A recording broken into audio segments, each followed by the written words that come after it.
governor is a familiar face here at Fort Monroe, having served as a board member and vice chair for several years of the Fort Monroe Authority. We know Ralph Northam's name here at Fort Monroe. Though first, before I introduce him, I would like to share a few other names with you that we should all know that will help set the stage for his remarks. Anthony and Isabella. Anthony and Isabella were among the first stolen Africans to arrive to the United States, right here at what was then Old Point Comfort, now Fort Monroe, in August of 1619. Three more names to remember: Frank Baker, Shepard Mallory, and James Townsend. In 1861, only 6 weeks after the Civil War started, Frank Baker, Shepard Mallory, and James Townsend escaped enslavement and made their way to Fort Monroe. They set in motion events that led to their freedom. Events that historian and Fort Monroe Authority board member Ed Ayers called the greatest moment in American history. We should all let that sink in for a moment. Their names: Anthony, Isabella, Frank Baker, Shepard Mallory, and James Townsend. We can't say their names enough. And the history that occurred right here, described as the greatest moment in all of American history. This is a unique and historic site. It's one of the most historic sites in our country, and one with international significance. And our governor is committed to telling its story and to teaching our history, our complete history, honestly and accurately. Ladies and gentlemen, the 73rd Governor of the Commonwealth, Ralph Northam.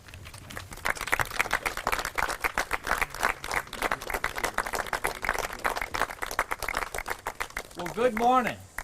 What a beautiful morning it is to be here at Fort Monroe. First of all, I thank all of you for braving the warmth and the heat for being here today. I especially want to thank Glenn Oder, Director of the Fort Monroe Authority, along with Senator Mamie Locke, who represents the 2nd Senate District, the Fort Monroe Authority Board Chair, Jim Moran, Dr. Ed Ayers, Dr. Rex Ellis, and other members of the FMA Board. I also like to welcome our Mayor of Hampton, Mayor Tuck. Thank you so much for being with us this morning. I also want to thank our Secretary of Commerce and Trade, Brian Ball, and our Secretary of Natural Resources, Matt Strickler, from our cabinet, along with former Secretary of Natural Resources, Molly Ward.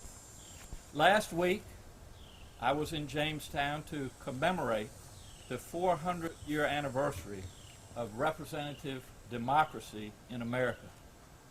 As I noted in my remarks there, the freedoms symbolized and granted by the first General Assembly did not apply to all people, certainly not to those brought here against their will. When we commemorate the events of 1619, including the start of representative democracy at Jamestown, we cannot forget the atrocity of slavery that also began right here in Virginia. Since that time, our story has remained complex and contradictory. Virginia's history is rooted in the simultaneous pursuit of both liberty and enslavement, and we feel the echoes of these pursuits still. We know the legacy of racial injustice lives on. It is visible in the racial inequities that continue to exist in virtually every facet of American life, including access to a world-class education, quality health care, business opportunities, criminal and environmental justice, and access to the voting booth. And it is visible in the monuments that were erected here and elsewhere. Monuments to people who made it their mission to institutionalize discrimination and oppression. To have a memorial glorifying the President of the Confederacy, a person who worked to maintain slavery, on the same site on which enslaved Africans both first arrived here and were later freed, is not just inappropriate, it is offensive, and it is wrong.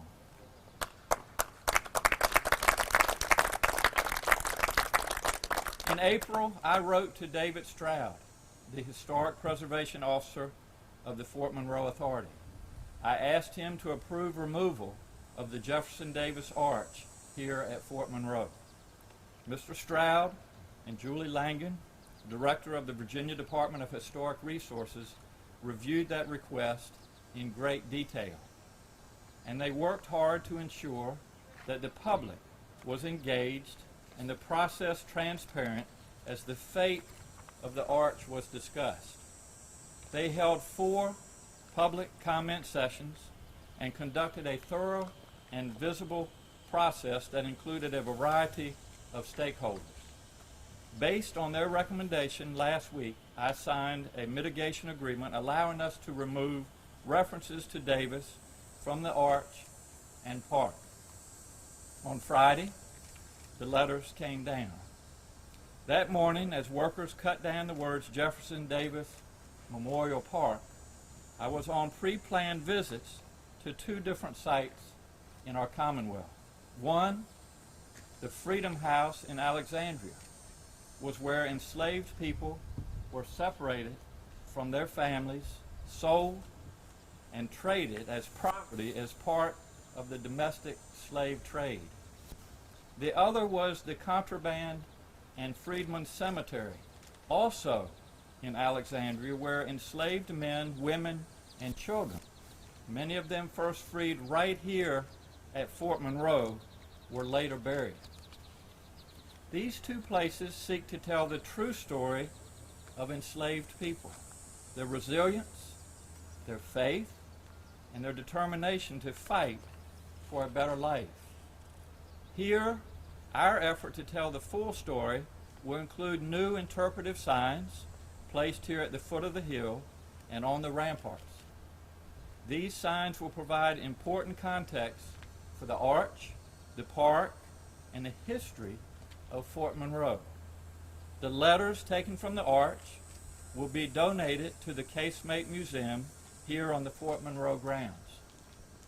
Memorials like this, placed during the time of Jim Crow and the civil rights movement that ended legal segregation, were placed in support of a revisionist version of history that was incorrect. Many Virginians, including me, still have much to learn and relearn about the true and painful history of our Commonwealth. The arch, accompanied by an honest interpretation of a troubled time in Virginia's history, is far more welcoming and reflective of our values. Words matter, as do symbols, but actions speak loudest of all. I hope this action today is part of a more diverse and inclusive direction for Virginia. Whether we are addressing long-standing inequities or removing a memorial to a defender of slavery, it is through our actions that we will tell the world what kind of place Virginia is today, and perhaps more importantly, what kind of place Virginia is tomorrow. Thank you.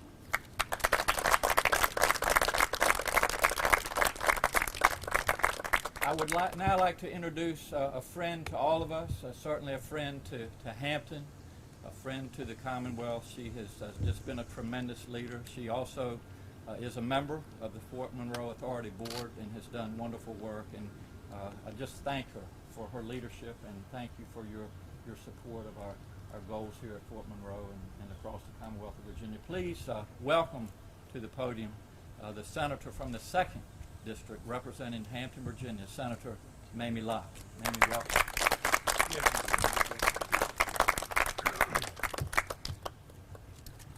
Good morning. Good morning. And thank you all for coming out this morning, and thank you, Governor, for taking this action. Many of you may already know that I am originally from the state of Mississippi, the home of Jefferson Davis, who was not from Virginia. So removing his name from this arch is significant in and of itself, given that he was not a native of this state. And in my former career, I was an archivist, and I worked for the state of Mississippi. And every day, I would walk past all of these memorials to the Confederate dead as I walked into a building where I worked. And I did that for several years. And in making the decision to leave that job, that was the reason that I decided to leave the job, was in walking past all of those memorials that were in honor of the Confederacy, and also taking state holidays in honor of the Confederacy. Confederate Memorial Day, Jefferson Davis's birthday, Robert E. Lee's birthday. Even though the state paid me for those holidays, I was not enamored with having to be paid for holidays in honor of the Confederacy. So not only did I leave that job, I left the state and moved. And several years ago, when I served as the mayor of Hampton, I had the honor of representing our city at the 5th annual, I think it was an annual event, of African and African American summit in Ghana. And while I was there, I went to St. George's Castle. It was anything but a castle. It was a slave-holding pen. And in going through that pen, where individuals were held prior to being put on a slave ship, I went through what was called the door of no return. And in walking through that door, and as it opened onto the Atlantic Ocean, a beautiful sight, as the door opened. What you see is this is the last thing that those men and women saw as they were chained, going through that door before being put on this ship, and being the last they saw of their homeland, being put on this ship, leaving this homeland, and going to a place that they did not know. Not only did not know, but did not know what was going to happen to them. And as I stood there, having seen the horrors of that castle, I was first of all overwhelmed and horrified, but said to myself, that could have been one of my ancestors. Not knowing where my ancestors came from, but I also said to myself, that ancestor survived. Because here I am standing here. I had an ancestor that got on one of those ships, but that ancestor survived. I am a person of an individual who was a survivor. And despite having gone through or been in one of those castles, I don't know which slave-holding pen my ancestor was in, or which ship that ancestor got on. That ancestor not only survived that pen, not only survived that ship, not only survived however many centuries of slavery, or survived going through whatever that ancestor went through. Here I stand as a survivor. So having this arch come down is not only just symbolic. It means a lot for me as somebody who grew up in the state of Mississippi, Jefferson Davis's home state. It is important to me. So thank you, Governor. Thank you.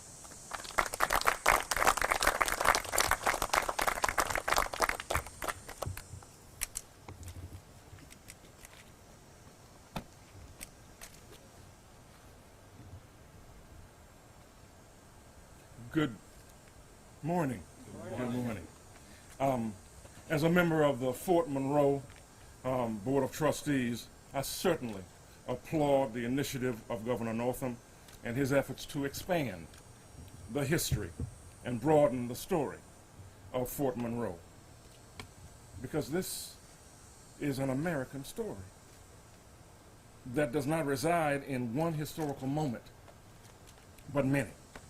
Not only is it the site of freedom's first generation in 1861, initiated by the three that the governor mentioned, Mr. Baker, Mr. Mallory, and Mr. Townsend, but 242 years before that time, it was here that the first Africans came ashore at Point Comfort in 1619. It is also a site that was built by hundreds of enslaved workers who in the early 1800s could not have known that they were literally paving the road to freedom for their descendants.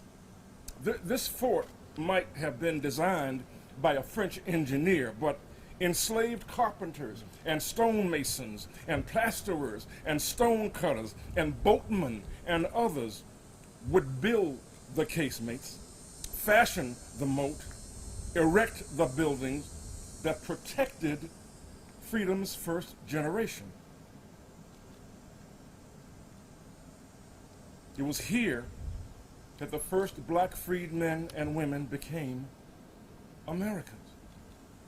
Their stories have been uncovered, written about, and with the opening of the Fort Monroe Visitor Center in August, that story will be an integral part of the sharing that we will have with the nation and the world, how this unique point of land influenced and contributed to America's history. As we move forward, celebrating the first representative assembly, the first arrival of the first recorded African Americans in English-speaking North America, it is imperative that we tell a story that boldly embraces the dark corners of our history, as the governor alluded to, as well as our triumphs. Today, we take a major step in that direction, and I am honored to be a part of it.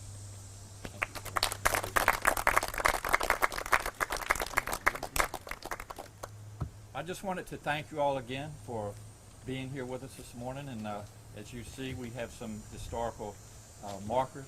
I would invite all of you to read those.